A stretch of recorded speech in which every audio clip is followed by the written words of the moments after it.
This is TWiT. How's it going? It's going all right. How you doing, man? It's good to see you. I'm good. I'm good because, yeah, I got to actually sit and play with the near final version of Destiny 2, and I didn't hate it.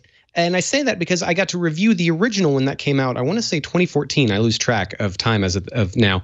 And wasn't really totally impressed. It started off strong. It felt like the people who knew how to make Halo fun had made a new game that was similar, but it just petered out way too quickly. And I got to play about 15 hours of the game, and I'm not allowed to go into detail about everything I played.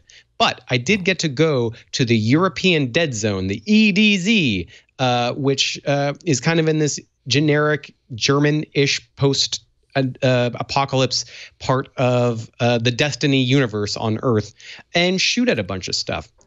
How familiar are you guys with Destiny in terms of first-person shooter or the way people play it? Well, that was actually one of my questions. I'm not that familiar with Destiny, but it kind of highlights to me, kind of on a deeper level, my unfamiliarity with kind of the subtle differences between first-person shooters. You know what I mean? I played a lot of first-person shooters. Why is Destiny as a franchise? I saw a lot of people that really liked it and a lot of people that really didn't. Why is that?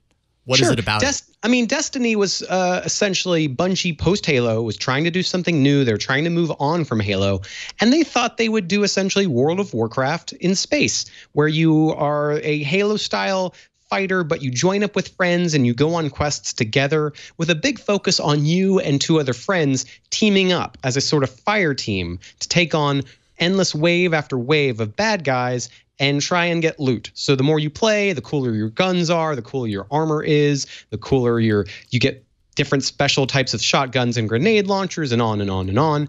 The problem was the first game was, as far as we can tell from rumors and reports through the years, was kind of finished at the last minute as a totally different game than how it had been dreamed. It came out uneven, half-cooked, and there were expansion packs added so that people who got bored after the first, 12 hours of a game that's designed to be played for hundreds of hours with friends would have more stuff done. But that all felt like really tacked on. So Destiny 2, people were kind of bummed out when it was revealed a few months ago because it looked kind of the same. But the problem with the original was that it didn't really have a clear vision when it came out. And this one has a clearer vision of saying, okay, you're going to get some guns, you're going to get some friends together, and you're going to play online and keep on kind of doing the same thing over and over, but enjoy it. So, people don't complain about Tetris being repetitive because it's just got a good gameplay loop. And based on what I saw in the EDZ, I'm not sure that I would call this the Tetris of shooting games, but I would say that I enjoyed the time I spent in this zone because the idea is you land in there and there's just stuff to do. There's stuff to shoot at. There's little quests to go after that all pile on each other with little bits of plot and information and story and dialogue so that you always feel like you're part of a big story. The 3 hours I got to play in the EDZ had a lot of stuff going on that made me go, yeah, we're heroes. We're doing a thing that matters for being these special, formerly invincible heroes who are going to save the universe.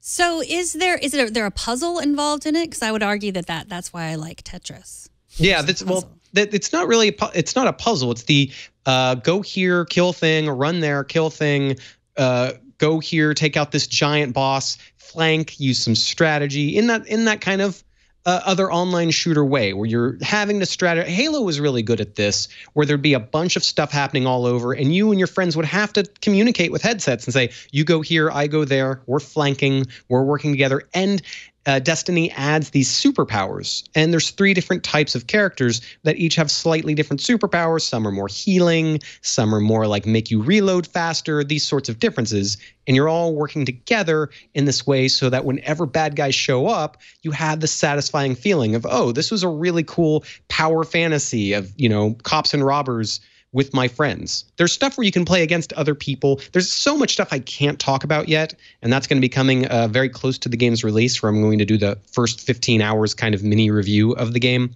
But Destiny's a funny one to talk about because you can't really talk about the game without spending many, many hours in it. It's a very social experience. And I have a lot of friends who, for example, have buddies that they knew in college. They played Halo with them back then. They live in different cities, have kids, have obligations, and they like to, at night, log in together and use it as sort of a overblown chat room where you're blowing stuff up while talking about your lives. And this game does seem more poised and suited to be fun in that way than other games. So it's not for everybody. And it's certainly not going to change people's minds if they played the first Destiny and said meh. But for anyone who kind of hoped that Destiny would become something a little better and a little more clear, this feels like that. So it's like how I like to go to the wine bar with my girlfriends, perhaps. Absolutely. Okay. Like board games or Destiny, or there's different ways that people like to bond over games. And I think Destiny can be really good at that. It's like a wine bar in the future with guns. Okay, got it. Yeah. Put that on the box. All right.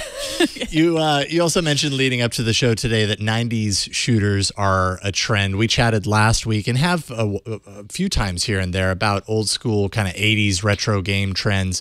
What is this throwback to the 90s that's happening? Yeah, this is an interesting trend that's come up, although it doesn't look like 90s shooters on the face. What it looks like is games that want to latch on to Overwatch. Overwatch has been really huge, and part of Overwatch's hugeness is that it's had these loot boxes kind of mixed in, and now there's all these games where you're shooting at things in first person and getting these sort of slot machine pushes of loot, of new outfits and new designs for your guns and this stuff, which I think is disgusting, and I hate it.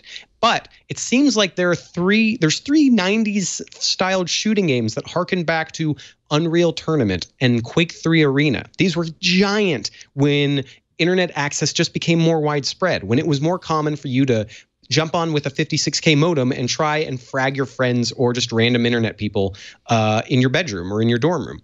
And so the three games that have come out recently that are in this vein are Lawbreakers, Quake Champions, which just came out into its early access period this week thanks to QuakeCon happening in Dallas right now, and a third game called Pwned, PWND, which is like a riff off the phrase pwning, which is like an internet way of saying I killed you. And that game has apparently been in on and off development for like 12 years. But they all emphasize speed and just quick combat of just shooting at guys as if you were in your dorm room in the late 90s or early 2000s playing these Unreal or Quake style games. And I like them because those were the kind of games I liked. But I'm having trouble getting into that good stuff of just, oh, it's a fun game you get in and shoot, because these companies are really, really wanting me to buy loot and buy these pay little microtransactions to make my gun look better. I'll tell you this, game makers, I don't look at the color of my guy's outfit or the color of my gun when I'm playing a fun, fast, frenetic 90s shooter. That is the last thing on my mind as to the metallic, shiny gray thing that's on my shotgun. I'm trying to make the other dude bleed. The color I'm interested in is red on the other guy's face. Boom. Well, that's an interesting question. Kind of leads to a question that I have around kind of the subtle differences. You'd be the perfect person to ask about this.